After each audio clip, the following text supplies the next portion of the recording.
안녕하세요. 오늘은 대쟁투 24장 지성소에서의 봉사하는 챕터를 다루겠습니다. 우리가 성소를 충분히 이해하면 하늘 성소에서 이루어지는 일들을 알 수 있습니다.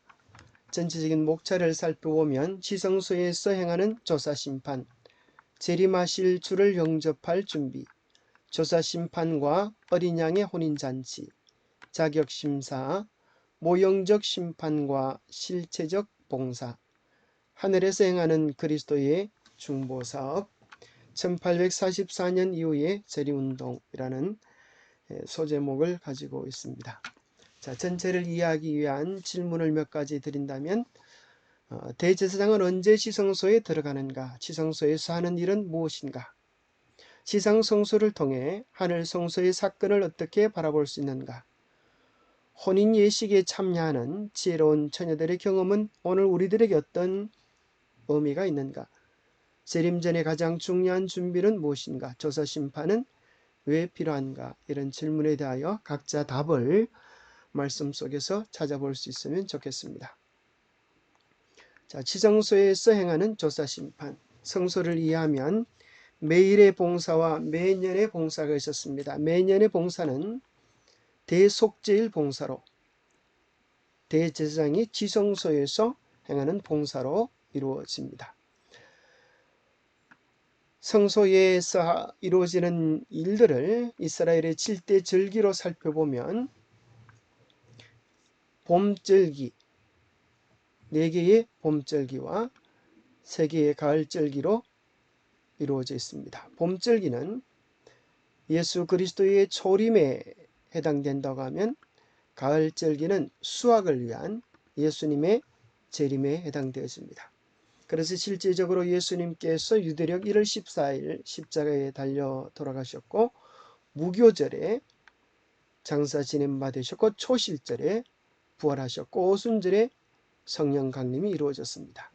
봄절기가 그렇게 이루어졌던 것처럼 가을절기 역시 예수님 재림을 향하여 분명히 이루어지는데 나팔절, 바로 1844년 당시에 경고의 나팔 소리로 울려 퍼지고 오늘 이 시대는 7월 10일 대속죄일 기간에 해당되고 있습니다. 대속죄일이 맞춰지면 하늘에 들어가는 아름다운 그 영광을 예표하는 장막절이 기다리고 있습니다. 이 7대 절기 또 대속죄일에 대하여 바르게 이해하면 우리가 조사심판의 문제가 명쾌히 해결될 수 있습니다. 1번 문제입니다. 성소 문제는 1844년에 실망의 신비를 해결하는 열쇠가 되었습니다. 그것은 하나님의 손이 큰 재림운동을 지도하셨다는 것과 하나님의 백성의 위치와 현재의 의무를 가르쳐 줍니다. 진리의 체계적인 전체적인 체계가 상호 연결되고 조화되어 있다고 하는 사실을 우리에게 밝혀 보여주게 되었습니다. 그들은 주님께서 당신의 종들에게 상을 주시기 위하여 영광 중에 나타날 것이라고 고대했습니다. 1844년 10월 22일 날 예수님 재림을 고대한 것입니다. 그들의 소망은 깨어졌고 예수님을 보지 못했습니다. 마치 그것은 무덤에서 예수님의 시체를 찾는 마리아의 경험과 같습니다. 그러나 그들은 부활한 예수님을 만나고 마리아가 기뻐했듯이 그들은 이 땅에 오시는 예수님이 아니라 지성소에서 우리의 죄를 위하여 중보하시는 예수 그리스도, 미구에 다시 오실 영광스러운 대제사장을 배웠게 되었습니다. 성소에서 나온 빛은 과거, 현재, 미래를 환하게 비춰 주었습니다. 그들은 하나님께서 절대로 착오가 없는 섭리로서 그들을 인도해 주셨다고 하는 사실을 성소 연구를 통하여 깊이 깨닫게 되었습니다. 초대 제자들처럼 그들은 자신들이 가진 기별을 비록 충분히 이해하지는 못했지만 그 기별을 모든 면에서 정확하게 전하였습니다. 그 기별을 전함으로 그들은 하나님의 목적을 성취하였기 때문에 그들의 수고는 주 안에서 결코 헛되지 않았습니다. 다시 산 소망이 생겼습니다. 그들은 말할 수 없는 영광스러운 즐거움으로 기뻐하였습니다. 2300주야까지니 그때의 성소가 정결하게 함을 입으리라. 하나님을 두려워하며 그에게 영광을 돌리라. 이는 그의 심판하실 시간이 이르렀습니다. 바로 새 천사의 기별의 첫째 천사의 기별이 심판하실 시간이 이르렀다고 하는데, 그것은 재림의 시간이 아니라 지성소 안에서 그리스도의 봉사 곧 조사 심판을 말하는 것임을 깨닫게 되었습니다. 착오는 예언적 시간의 계산에 있었던 것이 아니라 2300주의 끝에 일어날 사건에 대한 오해였습니다. 그와 같은 오해 때문에 신자들이 실망을 당할 수밖에 없었습니다. 그러나 예언으로 미리 알려진 모든 것과 성경 중에서 그들이 받을 모든 보증은 다 이루어졌습니다. 그리하여 그들이 바라던 것이 수포로 돌아감으로 슬퍼하고 낙담하던 바로 그때에 주님께서 당신의 종들에게 상급을 주시기 위하여 나타나시기 전에 성취되어야 할 중대한 사건, 곧 기별을 통하여 미리 예고된 사건이 일어나게 되었습니다. 그리스도께서 임하셨다. 그러나 그들이 기대했던 바와 같이 지상에 임하신 것이 아니었습니다. 이미 모형으로 표상된 바와 같이 하늘에 있는 하나님의 성전의 지성소에 임하셨습니다. 바로 그 사실을 다니엘서 7장에서 이렇게 기록해 주고 있습니다. 7장 13절부터 먼저 보겠습니다. 내가 또 밤의 환상 중에 보니 인자 같은 이가 누구십니까? 예수 그리스도죠. 예수 그리스도가 하늘 구름을 타고 이 땅으로 오는 것이 아니라 옛적부터 항상 계신 이에게 나아갑니다. 그렇죠? 10절에 보면 불이 강처럼 흘러 그의 앞에서 나오며 그를 섬기는 자들이 천천히요 그의 앞에 서서 모셔 선 자는 만만이며 심판을 베푸는데 책들이 펴놓였더라. 예수 그리스도께서 하나님 앞으로 가고 바로 믿는 자들에 대한 조사 심판이 기록된 책들을 통하여 이루어집니다. 그것을 통하여 14절에 보면 무슨 일이 이루어지는가? 그에게 권세와 영광과 나라를 주고 모든 백성과 나라들과 다른 언어를 말하는 모든 자들이 그를 섬기게 하였으니 그의 권세는 소멸되지 아니하는 영원한 권세요 그의 나라는 멸망하지 아니할 것이라고 하는 것이 보정되어집니다. 이스라엘 죄 없는 하나님의 백성들, 예수 그리스도의 보혈의 공로를 통하여 어렵게 된 백성들이 이제 하늘나라를 상속받을 법적인 근거가 마련되어지는 것입니다. 말라기 3장에서는 그 사건을 이야기하기를 만군의 여호와가 이르노라 보라 내가 내 사자를 보내리니 그가 내 앞에서 길을 준비할 것이요 또 너희가 구하는 바 주가 갑자기 그의 성전에 임하시리니 곧 너희가 사모하는 바 언약의 사자가 임할 것이라. 언약의 사자가 하나님 앞에 가서 이제 심판을 이루시는 내용이 기록되어 있습니다. 데살로니가 후서에도 이렇게 기록되어 있습니다.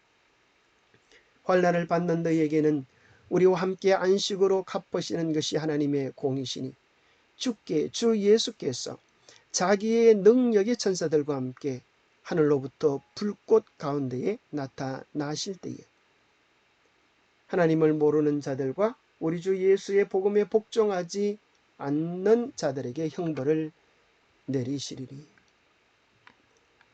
베드로전서 4장 17절에는 하나님의 집에서 심판하실 때가 시작이 되었다고 이야기합니다.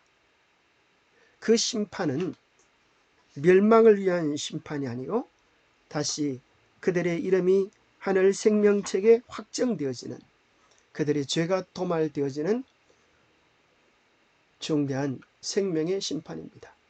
그것을 에스겔서 9장 계시록 7장에는 인치는 사건으로 또 나타내주고 있습니다. 마지막 재난이 일어나기 전에 계시록 7장에 보면 우리 하나님의 종들의 이마에 인치는 일이 먼저 있어야 할 것이라고 이야기합니다. 왜냐하면 그 재난 가운데서 당신의 백성들이 보호를 받기 때문입니다. 에스겔서 9장 4절에도 여호와께서 이르시되 너는 예루살렘 성읍 중에 순행하며 하나님의 백성 중에서 이 일이 있는 것입니다. 그 가운데서 행하는 모든 가정한 일로 말미암아 탄식하며 우는 자들에게 이마에 펴라고 말씀하십니다. 오늘 이 시대에 자신의 죄를 하나님 앞에 내어놓고 통회하며 죄가 도말게 되어지는 저사심판의 은혜에 참여한 백성들을 하나님은 당신의 백성으로 인쳐주시고 그들을 보호하사 환난과 어려움 속에서 지켜주실 것입니다. 바로 그것이 마태복음 25장 10절에 보면 열 처녀의 비유 속에서 지혜로운 자들은 함께 혼인잔치에 들어가고 문이 닫힌지라 라고 기록되어진 말씀의 성취입니다. 하늘에서 혼인잔치가 이루어집니다. 그래서 지혜로운 자들은 예수님께서 하늘에서 무슨 일을 하시는지를 깨닫고 경험적으로 그 잔치에 동참하는 것입니다. 바로 하늘 지성소에서 우리 신랑 되시는 예수님께서 무슨 일을 하시는지를 깨닫고 죄의 정결함을 입고 도말되는 예수님의 재림을 준비하는 실제적인 경험 속으로 들어가는 것을 이야기해 주고 있습니다. 재림하실 주를 영접할 준비. 백성들은 아직 그들의 주님을 맞이할 준비가 되어져 있지 않았습니다. 그들에게는 아직 이루어야 할 한 가지 준비가 있었는데 그들의 마음을 하늘에 있는 하나님의 성전으로 향하게 하는 빛을 받아야 할 것이었습니다. 그리고 그들이 믿음으로 거기서 봉사하는 대제사장을 따라가므로 그들에게 새로운 의무가 밝혀질 것이었습니다. 선지자는 그의 임하는 날을 누가 능히 당하며 그의 나타나는 때에 누가 능히 서리요. 그는 금을 연단하는 자의 불과 표백하는 자의 재물과 같을 것이라. 그가 은을 연단하여 깨끗하게 하는 자같이 앉아서 레위 자손을 깨끗하게 하되 금은같이 그들을 연단하리니 그들이 어려운 재물을 나 여호와께 드릴 것이라. 하늘 성소에서 그리스도의 중보 사업이 그치게 되면 이제 그들의 죄는 도말되어집니다. 하나님 앞에 바로 설 수 있는 준비가 되어지는 것입니다. 그들의 성품은 예수 그리스도의 은혜로 고정되게 되어지는 것입니다. 세상에 살아있는 사람들 중에 거룩하신 하나님 앞에 중보자 없이 서게 될 것입니다. 그들의 옷은 흠이 없게 될 것이고 그들의 품성은 핏부림을 통하여 죄에서 깨끗해지게 될 것입니다. 그들은 하나님의 은혜와 그들 자신의 꾸준한 노력으로 말미암아 악과의 투쟁에서 승리자가 될 것이었습니다. 하늘에서 저사 심판이 진행되고 있는 동안 회개한 신자들의 죄가 성소에서 도말되고 있는 동안 세상에 있는 하나님의 백성들 사이에는 정결케 하고 죄를 버리는 특별한 일이 이루어져야 합니다. 이것이 계시록 14장에 분명히 기록되어 있습니다. 이 일이 완성될 때 그리스도를 따르는 사람들은 그분의 재림을 맞이할 준비를 갖추게 됩니다. 그때의 유다와 예루살렘의 헌물이 옛날과 고대와 같이 나 여호와께 기쁨이 될 것이다. 주님께서 오실 때에 당신의 것으로 받으실 교회는 영광스러운 교회로 티나 주림 잡힌 것이나 이런 것이 없는 교회가 될 것입니다. 그때의 교회는 아침빛같이 뚜렷하고 달같이 아름답고 해같이 맑고 기치를 부린 군대와 같이 의미가 있을 것입니다. 조사심판과 어린 양의 혼인잔치. 주님께서 당신의 성전으로 들어가시는 일 외에 또한 그분의 재림 곧 심판을 행하기 위하여 오시는 일을 말라기는 다음과 같이 예언합니다. 내가 심판하는 너에게 임할 것이라. 술수하는 자에게와 간음하는 자에게와 거짓 맹세하는 자에게와 품꾼의 삭세에 대하여 억울케 하며 과부와 고아를 압제하며 나그네를 억울케 하며 나를 경외치 아니하는 자들에게 속히 증거하리라. 만군의 여호와가 말하였느니라. 유다도 같은 사건에 대하여 이렇게 말합니다. 보라, 주께서 그 수만의 거룩한 자와 함께 임하셨나니 이는 무사람을 심판하사 모든 경건치 않은 자의 경건치 않게 행한 모든 경건치 않은 일과 또 경건치 않은 죄인의 죽게 거스려 한 모든 강팍한 말을 인하여 저희를 정죄하려 하심이라. 이러한 임하심과 주님께서 당신의 성전에 임하시는 일은 전혀 다른 별개의 사건입니다.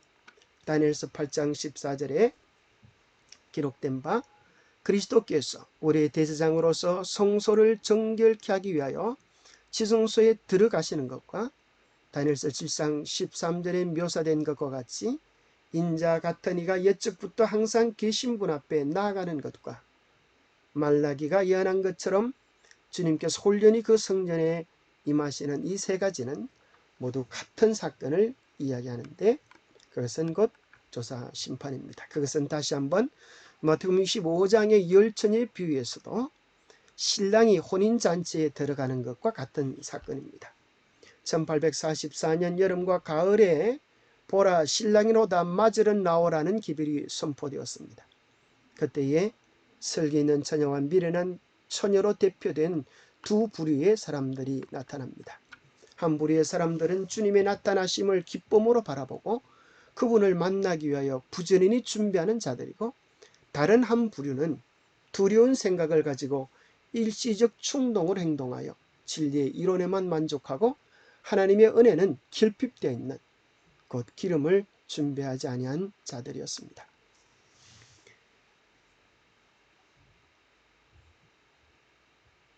비유에 의하면 신랑이 올 때에 예비하였던 자들은 함께 혼인잔치에 들어갔습니다. 여기에서 신랑이 오는 것은 잔치보다 먼저 있는 일임을 알려줍니다. 그리고 혼인은 그리스도께서 당신의 나라를 받으시는 것을 의미합니다. 거룩한 성 곧 그 나라의 수도요 대표인 새 예루살렘은 신부 곧 어린 양의 아내라고 불려집니다. 천사는 요한에게 이리 오라 내가 신부 곧 어린 양의 아내를 내게 보이리라고 말하였습니다.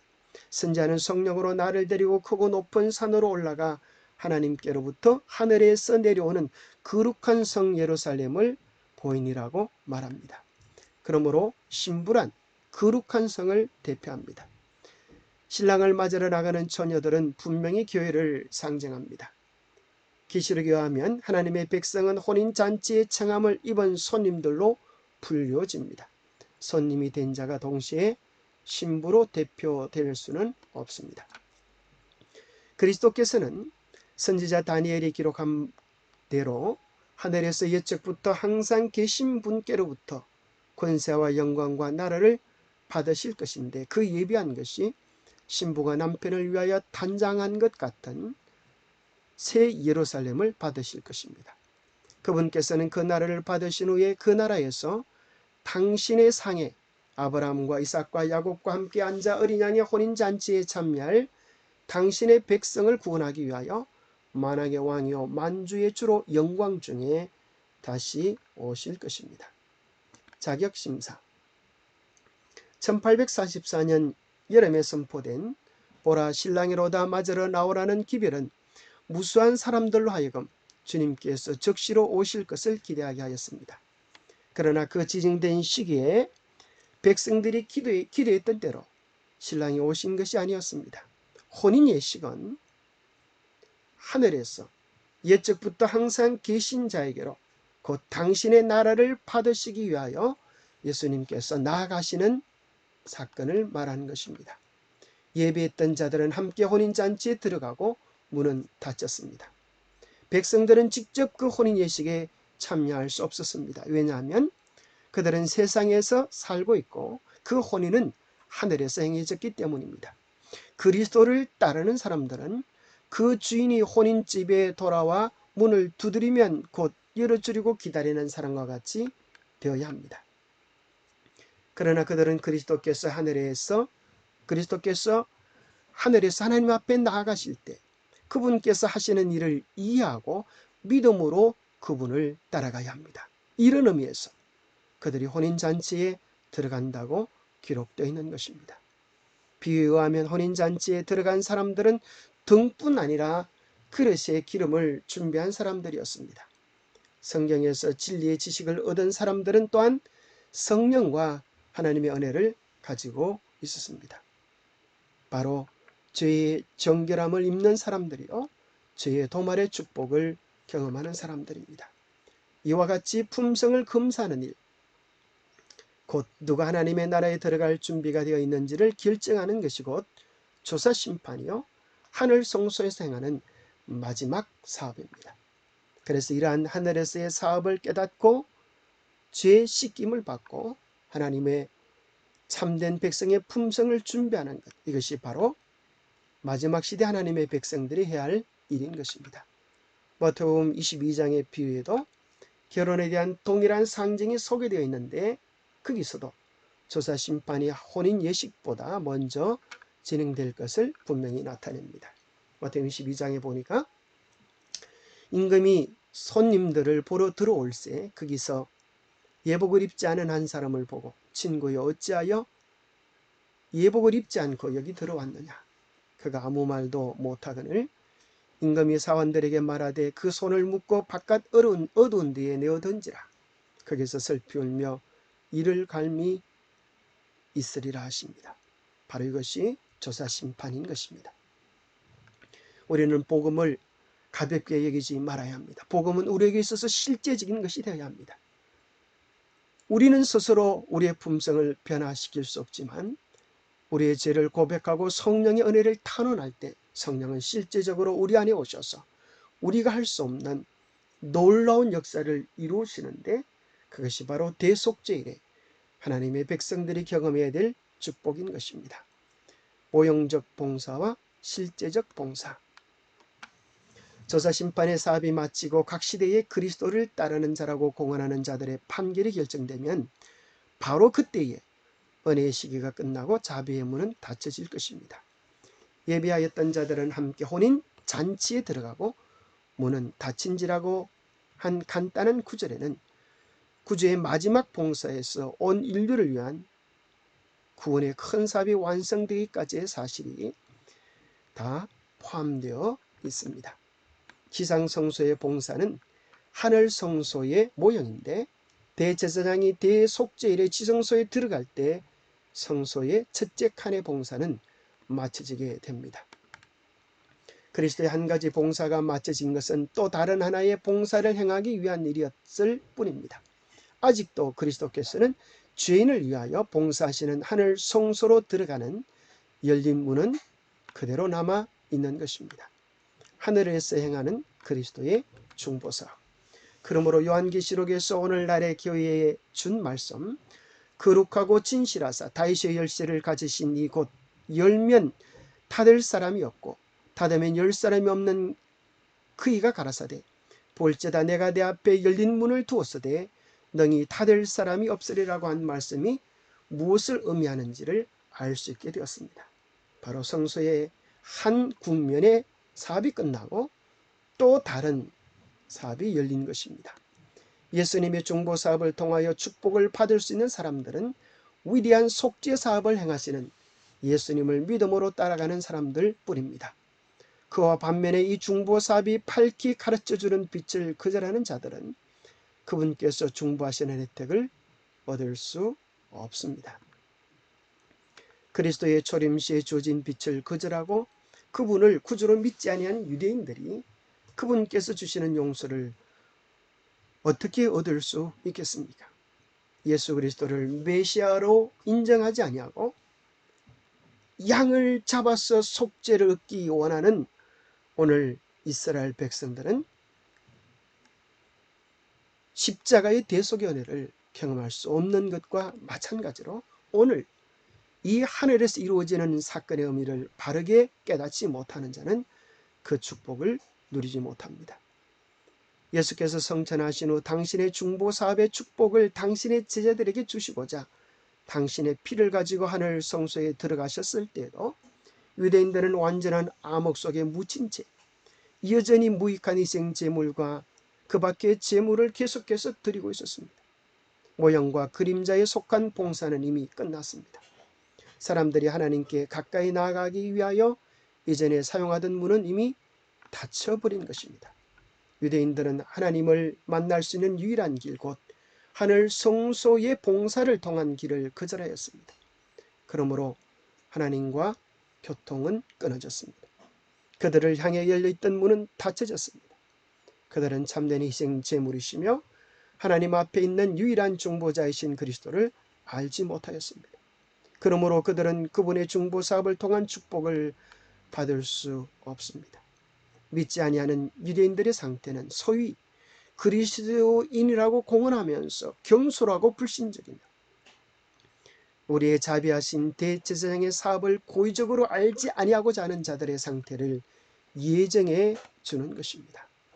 모형적 봉사에서 대제사장이 지성소로 들어가면 온 이스라엘 족속은 성소 주위에 모여 죄사함을 받고 회중에게서 끊어지지 않기 위하여 지극히 엄숙한 태도로 하나님 앞에 마음을 겸비하게 하도록 요구되었습니다.